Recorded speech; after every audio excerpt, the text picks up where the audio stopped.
Mr. Singh, let me ask you now, sir, what would your concern be with respect to evasion, compliance, the fact that we're still under the 1 lakh crore rupee asking rate month on month? What's your big worry, and do you believe that post the decisions that have been taken today, we could be looking at an even worse picture on the revenue front? With the measures which have been taken in the 32nd GST Council meeting, they are not going to affect collection of revenue as much as the concern is about the compliance system. Mr. Badal, in his opening remarks, had mentioned about the grave situation about the compliance of the taxpayers.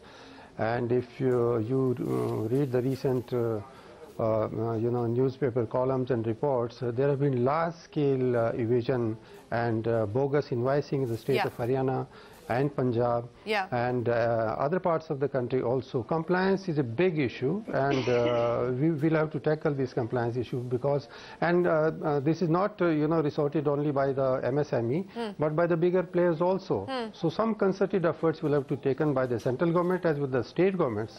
Compliance is a big issue, and we'll have to work on this. Only then we'll be able to achieve the target of 1 lakh crore which we desire. Do you feel confident of being able to achieve it, Mr. Singh? Do you believe that we are anywhere close to being able to achieve that number? Because we've actually seen a decline in the last 2 months.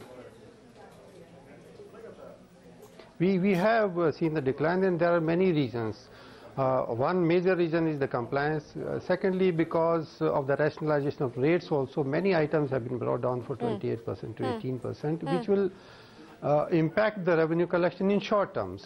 We hope to get the better compliance in near future, and the revenue will increase. That is the expectation of the government.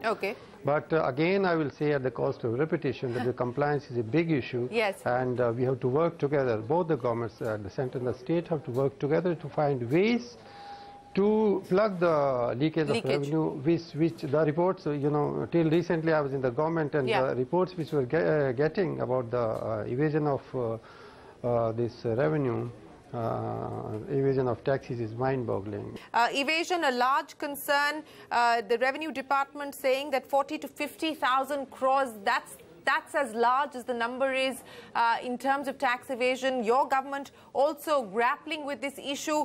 What's the solution? What's the way forward? The solution is what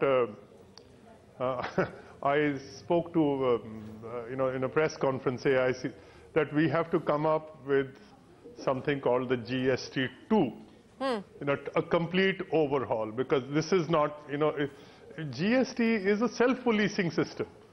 If I were to evade tax, then someone, either the previous supplier or the latter supplier will immediately plug it. So, we have to, if we actually stick to this principle, and we do not dilute this principle, I think, and if we are fully prepared, the network and so on, and the concept, once the concept is clear, like I said, it's a game of intellect.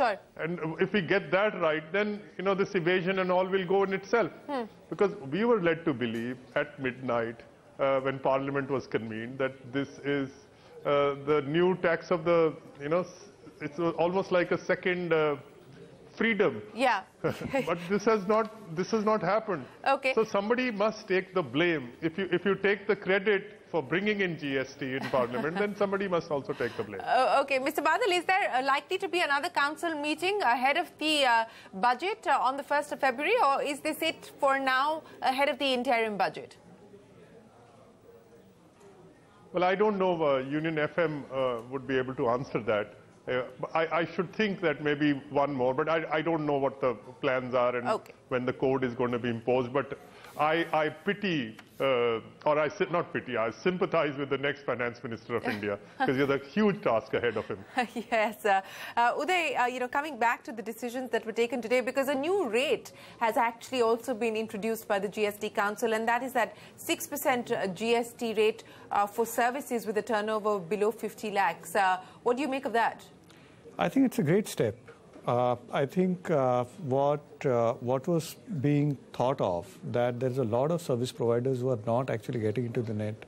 because of possibly their worry about compliances and so on and so forth. And there was an ask right from the beginning to also have a composition scheme for services. And I think it's great that finally the bullet has been bitten. And a 6% rate, I think, is a good enough rate to go. I mean, it's assuming a 33% kind of margin for a service provider. And that also for a service provider who is going to go ahead and having his turnover below 50 lakhs. I think it's good to kind of go with this. The second bit is that if you are, I mean, a lot of service providers, if they're engaged in providing services to businesses, anyway are not going to opt for this composition scheme because it is a cascading tax. No credit is available to the person who kind of receives that amount. So, but people like cooperative societies, people like providing services to the, I mean, maybe household activities in household companies. Those are the ones who will opt for it, and it's good. And these are all B2C.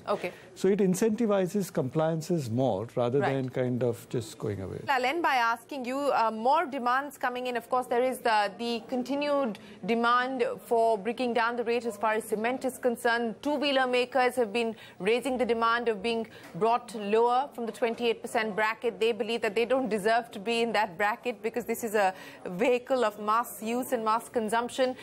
What should we realistically now expect as far as rate rationalization is concerned ahead of the elections?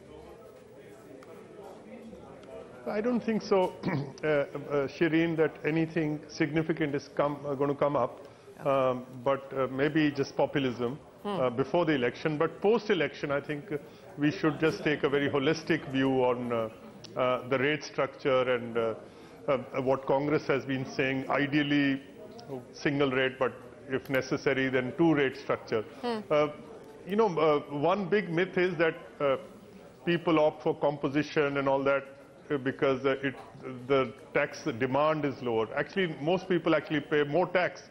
It's just that people are opting for these schemes because they want to get out of this compliance burden. So I think we need to, post-elections, you know, just think it through, and as I said, a holistic approach to GST and actually set it right. You know, when Mahender Singh ji, he was one of the finest officers I've seen in 25 years in the tax department.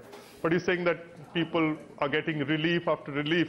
Why did we make it so difficult in the first place? Why should, you know, which country has gone in for over 1,000 changes in law and so on?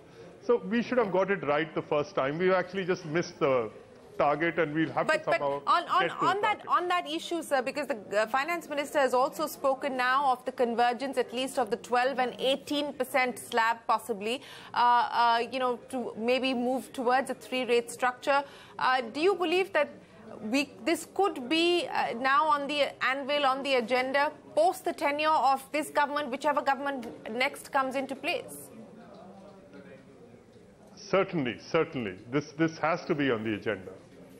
All right, Mr. Badal, Mr. Singh and Uday, appreciate you joining us here today to discuss the decisions taken by the 32nd GST Council in its meeting, where compliance-related issues have been addressed. No rate rationalization has been announced. And, of course, revenue continues to be a cause for concern.